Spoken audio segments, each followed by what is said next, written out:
Everyone welcome back my channel. అందరూ ఎలా ఉన్నారు? బాగున్నారా? అందరూ బాగుండాలని మనస్ఫూర్తిగా కోరుకుంటున్నాను. మేమైతే చాలా చాలా బాగున్నాం.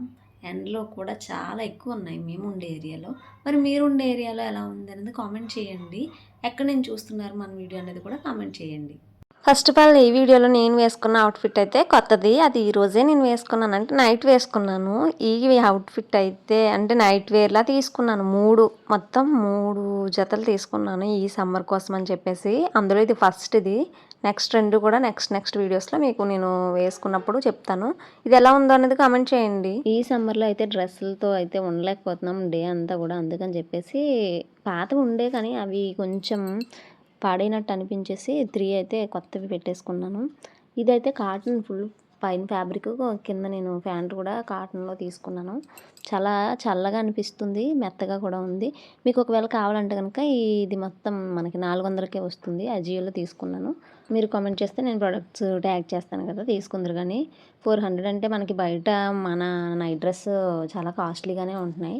అంతెందుకు నేను లాస్ట్ టైం ఒకసారి డీమార్ట్లో తీసుకున్నాను, 700 పడింది. కానీ అదంతా క్వాలిటీ ఏం బాగాలేదు, వెంటనే కూడా అది పాడైపోయింది.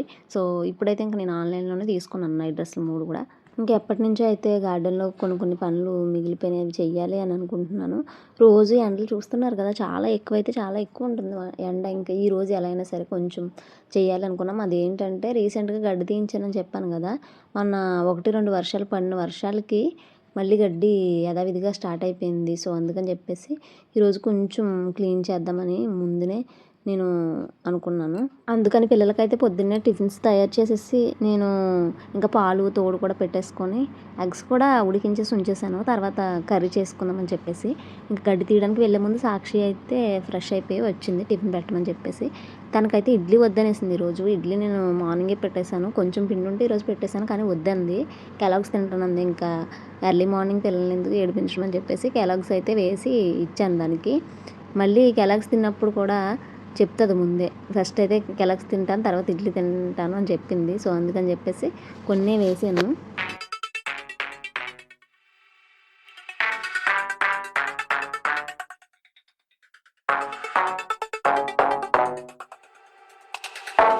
ఇక సాక్షికి కెలాగ్స్కి ఇచ్చిన తర్వాత నేను రేషన్ కూడా చెక్ చేసుకుంటున్నాను. ఎందుకంటే మేము ఎవ్రీ మంత్ 24, 25 ఆ డేట్స్లో అయితే రేషన్ తెచ్చుకుంటాము. అవి లాస్ట్ మంత్ తెచ్చుకున్నవి ఏమన్నా ఉంటే కనుక చెక్ చేసుకొని ఈ మంత్ మళ్ళీ నేను లిస్ట్ తయారు చేసి వాట్సాప్ పెడతాను స్టోర్కి. వాళ్ళు మాకు ఇంటికి అయితే డెలివరీ ఇచ్చేస్తారు. లాస్ట్ మంత్ వరకు కూడాను డీమార్ట్లో తెచ్చుకునే వాళ్ళం. ఇంకా ఈ మంత్ మా మామయ్య బయట నుంచి తీసుకొచ్చేద్దాం అని చెప్పారు. ఎందుకంటే మళ్ళీ డీమార్ట్ నుంచి తెచ్చిన తర్వాత కార్లో అటువైపు నుంచి మళ్ళీ మాకు ఇటువైపుకి రావాలంటే కొంచెం ఇబ్బంది అవుతుంది నైట్ టైము. ఇంకా అందుకని చెప్పేసి పాములు కూడా ఎక్కువ తిరుగుతున్నాయి అనేసి మా మామయ్య స్టోర్కి ఇచ్చేద్దాం, వాళ్ళే ఇంటికి డెలివరీ చేసేస్తారని చెప్పేసి లిస్ట్ అయితే రాయమంటే ఆ లిస్ట్ రాసి అప్పుడైతే నేను గార్డెన్లోకి వచ్చాను. గార్డెన్లో ఫస్ట్ గడ్డి పీకాలంటే కొంచెం ఈ ఎండకు మొత్తం అంతా నేల ఎండిపోయి ఉంటుంది కాబట్టి అదైతే కొంచెం తడిపేసుకుందామని చెప్పేసి వాటరింగ్ చేస్తున్నాను. గార్డెన్లోకి ఎప్పుడు వెళ్ళి ఏం పని చేసినా సరే ఏదో ఒక వైపు నుంచి టెన్షన్గానే ఉంటుంది. ఎందుకంటే ఈ మధ్య పెద్ద నాగుపాములే మా ఇంటి చుట్టూ తిరగడం, ఇంకా మాకు ఎదురుపడడం చూసాము. ఇంకా గార్డెన్లోకే వెళ్ళినాయి ఆ 2 కూడాను. ఇంకా అందుకనే మేము ఎప్పుడు గార్డెన్కి వెళ్ళినా 4 మూలన చూసుకొని వెళ్ళడం, ఏం పని చేస్తున్నా చుట్టూ చూసుకోవడం, ఆ టెన్షన్ అయితే ఉంటుంది మాకు. ఇంకా మా సాక్షి కోసం తెలిసిందే కదా, నేను లేచినప్పుడే లేస్తుంది. అది ఎంత వద్దన్నా సరే నా చుట్టూనే తిరుగుతుంది వంటగదిలో ఎక్కడ కూడాను. నేను గడ్డి పీకుతుంటే నేను కూడా పీకనా, ఎలాంటి మొక్కలు పీకాలి అని నన్ను అడుగుతుంది. నేను చెప్తున్నాను వద్దమ్మా బయటకు వెళ్ళిపో అని చెప్పేసి. ఎందుకంటే దాన్నే చూడాలి, మళ్ళీ నేను చుట్టూ కూడా చెక్ చేసుకోవాలి కదా, అందుకని చెప్పేసి.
ఇక గడ్డి అంతా తీసిన తర్వాత రాధా మనోహరం అయితే చాలా ఎక్కువ అయితే వచ్చేసింది. రాధా మనోహరం మా దగ్గర ముద్ద అయితే ఉంది. ఇప్పుడైతే కొత్తగా ఒక 5-6 ప్లాంట్స్ అయితే వచ్చాయి. ఎవరికైనా కావాలంటే కామెంట్ చేయండి. నేను విజయనగరంలో ఉన్న పీపుల్ని అయితే మీరు ఇంటికి వచ్చి తీసుకెళ్ళచ్చు. అదే దూరంగా ఉండే వాళ్ళకైతే నేను కొరియర్ చేయలేను. ఎందుకంటే ఈ సమ్మర్లో మనం మొక్కలు ఎంత చక్కగా కొరియర్ ప్యాకింగ్ చేసినా సరే అవి వాడిపోయి మళ్ళీ మనం వేసుకోవడానికి అయితే కుదరకపోవచ్చు. అందుకని చెప్తున్నాను. ఈ రాధా మనోహరం, మా ఇంటి రాధా మనోహరం అయితే మరి బాగా గుబురుగా వచ్చేసింది. ఇంక పాములు కూడా ఎక్కువైపోయాయని చెప్తున్నాను కదా. కరెక్ట్గా గార్డెన్లోకి దిగే దగ్గరే అలా ఉండడం వల్ల నేను మొత్తం కిందకి వచ్చేసిన కొమ్మలన్నీ కూడా ట్రిమ్మింగ్ అయితే చేసేసాను.